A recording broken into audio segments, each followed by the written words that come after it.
Vamos a abrir nuestras Biblias. Let us open our Bibles to the book of Matthew, el libro de Mateo, Mateo capítulo 8, donde tuvimos la lectura de la palabra del Señor, versos 23 hasta el 27. Todo el mundo conoce, ¿verdad?, este pasaje. Así es que no lo vamos a volver a leer, pero mantengan sus Biblias abiertas en este capítulo. Ahora, hermanos, muchas veces este pasaje es usado para recordar a los cristianos que en cualquier situación que nosotros nos encontramos, el Señor está ahí para ayudarnos.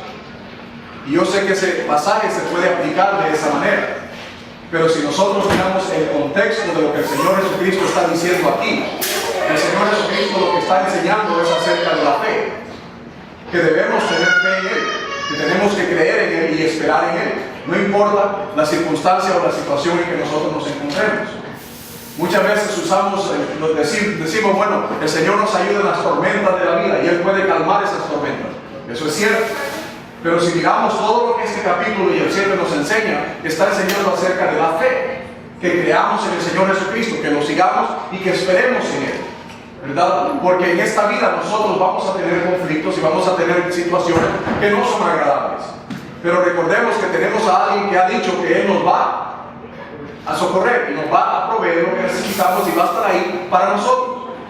El Señor nos ha dado el Espíritu Santo, que es nuestro consolador, y el Señor va a estar ahí para llevarnos, ¿verdad?, durante todas las tormentas de la vida. Eso es cierto, pero tenemos que tener fe, ¿verdad? Recordemos que hemos hablado acerca de la fe, y la fe es que la certeza de lo que se espera, la convicción de lo que no se ve. Entonces la fe no está basada en lo que podemos ver, lo que podemos tocar, lo que podemos oír, lo que podemos oler, lo que podemos hacer, estas cosas de los 5 sentidos. La fe no tiene nada que ver con eso, porque nosotros no vemos, ¿verdad?, muchas cosas. No quiere decir que no existen, y sabemos que a Dios no lo hemos visto con nuestros ojos, pero estamos seguros de que Dios existe y que está sentado sobre su trono y que el día vendrá cuando Él regresará. Ahora déjenme decirle, este mensaje no es para regañarlo. Yo sé que la semana pasada lo regañé y hasta después me quedé pensando yo, ¿verdad? Lo regañé muy fuerte la semana pasada, pero hermanos, este mensaje va a ser para que nosotros entendamos que nosotros somos llamados para seguir a Jesús en cualquier circunstancia o situación. Y el Señor no promete que nosotros vamos a estar bien en esta vida. No nos promete riquezas mundanas del mundo. No nos promete que toda la vida va a ser una vida llena de rosas y vamos a vivir en un paraíso. El Señor nunca prometió eso, ¿verdad?, a nosotros. Entonces, ¿cuándo nosotros debemos de seguir a Jesús? ¿Cuándo? Bueno, vamos a ver las alternativas y vamos a ver lo que Jesús ofrece. En primer lugar, ¿cuáles son las alternativas de no seguir a Jesús? Lo temporal versus lo eterno, ¿verdad? O sea, la vida es corta. Todos nosotros sabemos eso. La vida es muy corta. Y durante este tiempo nosotros podemos escoger vivir para el día de hoy, para vivir para nosotros, para disfrutar lo que este mundo ofrece. Pero eso es temporal, porque todo eso pasa. Y podemos escoger entonces esa alternativa, ¿verdad? Podemos caminar en el camino ancho y ganar nuestra vida, buscar los placeres del mundo, pero recuerden que eso se acaba muy pronto. Comparado a lo eterno, que es ¿para cuándo? Para todo el tiempo. No hay fin a lo eterno, ni tampoco hay principio. Recuerden que Dios, desde antes que todo fue creado, Dios ya existía. Él es eterno. Nuestro Señor Jesucristo es eterno, el Espíritu Santo es eterno, y también dice el Señor que su palabra es eterna. Todo pasará, pero su palabra no pasará. Entonces escojamos entre lo temporal y lo que es eterno. Yo prefiero lo eterno, porque la eternidad es para siempre. Alguien dijo que la eternidad se compara a un ave, a un pájaro, a una paloma que descienda del cielo y cada día, todos los días, agarre un granito de arena. Y cuando se termine el último granito de arena sobre la faz de la tierra, la eternidad está comenzando nada más. Escojamos la alternativa. ¿Cuál es la alternativa? ¿Lo temporal o lo eterno? ¿Cuál es otra alternativa? ¿La vida o la muerte?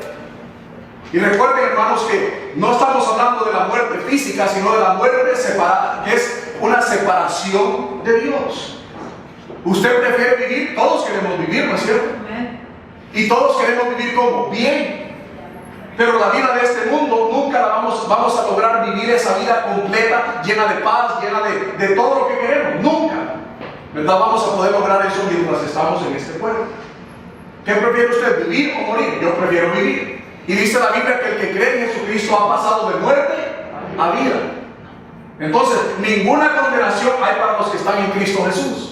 Ya no somos condenados, ya nosotros tenemos, ¿verdad?, la esperanza de que nosotros vamos a vivir y resucitar así como el Señor resucitó, con un cuerpo glorificado. Pues yo prefiero la vida que la muerte.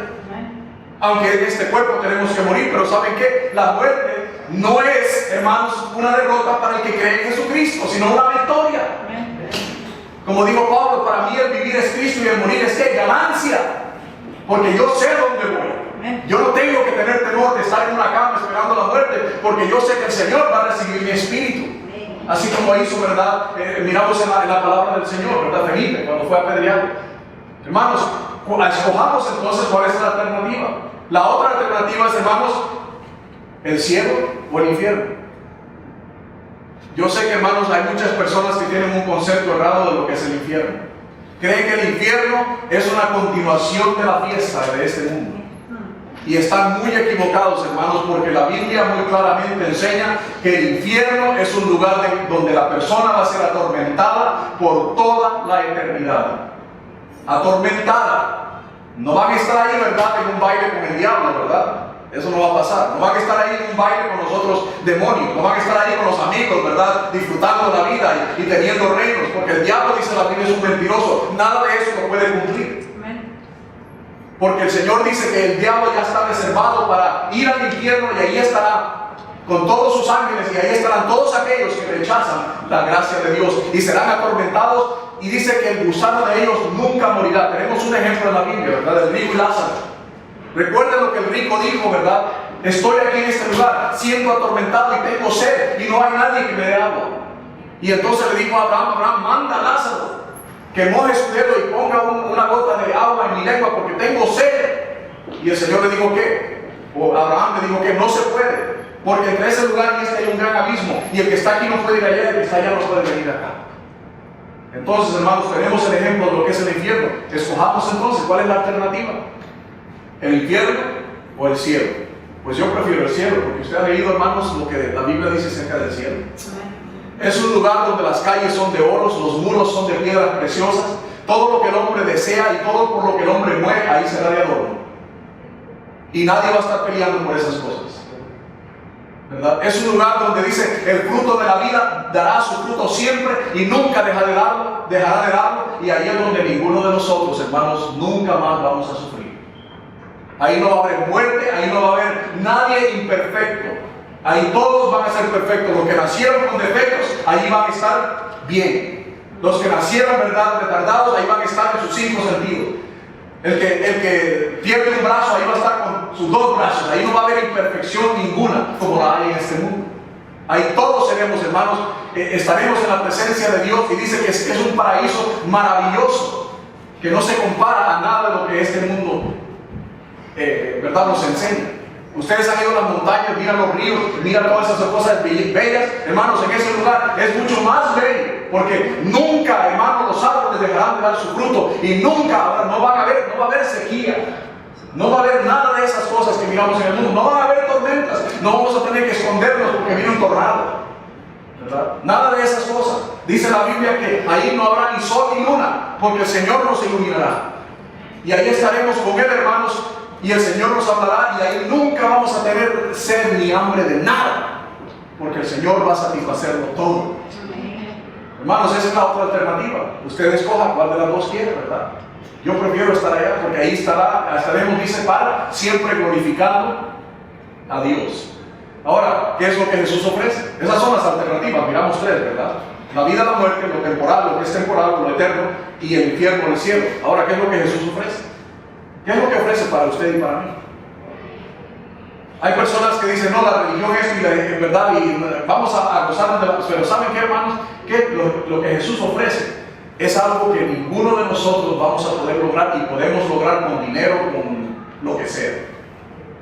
Es paz, es seguridad, es estar parados sobre la roca sabiendo, hermanos, que de ahí nunca seremos movidos. Es saber, hermanos, que nosotros tenemos fe que mueve montañas. El Señor ofrece a nosotros que nos ofrece que Él cuidaría de nosotros. ¿Recuerdan cuando miró a Jerusalén y le dijo, oh Jerusalén, cómo quisiera yo tenerlos a vosotros como una gallina tiene a sus polluelos y los abriga debajo de sus alas? Así estamos nosotros, hermanos. Cristo dijo que nosotros estamos en sus manos y de ahí, en su mano, y de ahí nadie nos podrá arrancar nunca, nunca. Eso es lo que el Señor ofrece. Ofrece, hermanos, su presencia. Su presencia está en usted y en mí a través del Espíritu Santo. También dice que donde hay 2 o 3 congregados, ahí está Él. Nos dice que donde quiera que andemos, aunque andemos en valle de sombra y de muerte, no temeré. ¿Por qué? Porque el Señor está ahí conmigo. Amén. Eso es lo que ofrece, su fuerza, su fortaleza, la fe, hermanos, que nosotros tenemos en Él, que nadie nos puede mover de ahí, si es que en realidad hemos creído en Él. Eso es lo que el Señor ofrece. Y ofrece también que suplir nuestras necesidades, darnos más de lo que nosotros merecemos o pedimos. ¿No dice la Biblia eso? Que el Señor ya tiene conocimiento de lo que nosotros necesitamos y lo da. Y lo da, hermanos, con gozo, lo da con alegría, lo da porque quiere bendecir a sus hijos. Tenemos sus bendiciones. Cada día, hermanos, es una bendición y todos nosotros, hermanos, venimos aquí hoy bendecidos. Y no me diga que no. Porque aunque tenga problemas, aunque tenga dificultades, hermanos, hoy fue una bendición venir a la casa del Señor y todos los días, hermanos, son una bendición de Dios. ¿Qué dice la palabra del Señor en el libro de los Salmos? Este es el día que hizo Jehová, nos gozaremos y alegraremos en Él, aunque está lloviendo. Amén. Porque la lluvia, hermanos, es la gracia de Dios cayendo sobre el mundo. Y la lluvia cae sobre justos e injustos y alimenta este mundo en que nosotros vivimos. Qué bendición, hermanos, ¿verdad? ¿Qué es lo que el Señor ofrece? El Señor ofrece, hermanos, más de lo que nosotros podemos aún recibir en toda una vida, mucho más, ¿verdad? Ofrece guardarnos, ofrece guiarnos, hermanos, ofrece estar ahí para cualquier dificultad o problema que nosotros enfrentemos. Él está ahí, nunca nos abandona. Y también ofrece, hermanos, fidelidad, porque Dios es fiel y lo será siempre. El Señor, hermanos, no cambia. Amén. Si Él fue fiel en el pasado, así Él va a ser fiel en el futuro. El Señor nos ofrece perdón. El perdón de Dios, hermanos, que es el único que vale. No hay otro perdón aún humano que vale. Aunque es importante que nos perdonemos porque la Biblia lo dice. Pero, hermanos, el perdón de Dios es lo más importante que usted y yo podemos obtener. Nos perdona no porque merecemos el perdón, sino porque Él mismo nos dio el perdón a través de su Hijo. Imagínense, el perdón de Dios fue iniciado por Él, no por nosotros. Y lo único que nosotros tenemos que hacer es creer en su Hijo. Qué maravilloso es eso, ¿verdad?